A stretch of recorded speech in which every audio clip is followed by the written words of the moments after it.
The historian C. Sanders defines three principles to determine whether events really took place in our history. These principles are text criticism, internal and external evidence. Text criticism. Text criticism is the study of how original text have been handled down.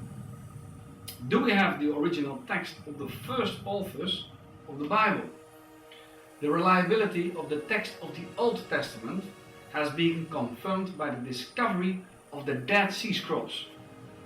And there is none like the historical documents of the New Testament. More than 5,000 copies of original written text, called manuscripts, are found. The oldest manuscript found so far is called P52 and is a piece of the Gospel of John dated around 125 after dating. All of the manuscripts differ from regions and times and don't differ significantly. From a scientific point of view, we can be absolutely sure that we have the original text of the first authors of the New Testament. Internal evidence. Internal evidence deals with the ability of the authors to tell the truth. Were the authors of the New Testament able to tell the truth? The authors of the New Testament were eyewitnesses or had spoken with eyewitnesses. The Gospel had been rapidly spread and accepted throughout the whole Roman Empire in the first century. This means that the first readers who knew about Jesus Christ considered the New Testament reliable. External evidence. External evidence deals with historical confirmation from other reliable sources. This external evidence confirming facts as stated in the New Testament.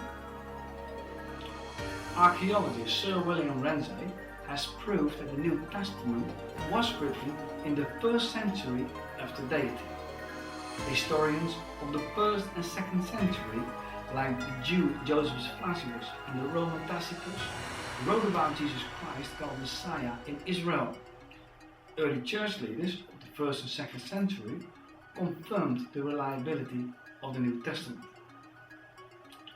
So, we have the original text, the authors were able to tell the truth, and their reliability has been confirmed by other reliable sources. Real divine solution. Can we find a real divine solution in the Bible to our emptiness deep inside and our self-centered nature? Since we have turned our backs to God, we can feel emptiness deep inside. Since then, we have lost our close union with God and have become self-centered. Because of our nature, we are not capable to perfectly obey God's law. Therefore, we are guilty, whether we experience it or not. And we are not capable to pay the debt of our sins. The prophets of the Old Testament have foretold that God will change the nature and destiny of the people that will enter and live by His new covenant. Jesus Christ came to receive God's punishment for our injustice. He died instead of us at the cross, just as promised. He rose from the dead to allow us to enter into His new covenant. No religious leader has ever been raised from the dead, but Jesus has. Which power can make such thing happen? Only God's power can. And if His opponents had the opportunity to show His dead body, then they would have used it in order to eliminate His faith. Hundreds of His followers, however, met the resurrected Christ at the same time.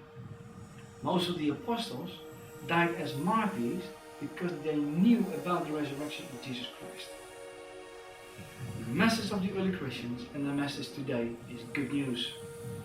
If you really entrust yourself to Jesus Christ, your life will be changed and you will receive eternal divine life. Do you want to accept the love of Jesus or do you reject it? It is your choice. What about peace and love? A true follower of Jesus Christ will become like him, and God will give such a person peace and love. But it's a process. Now we have seen that the Bible meets all of the 6 criteria explored. I challenge you to figure out the 7th. Can you hear God's voice in the Bible? Why don't you start to read the Gospel and ask God to speak to your heart? He is willing to convince you of His truth. Thanks for watching part 3. I hope you have seen part 1 and 2 as well. It's my desire that this movie helps you in your search for truth.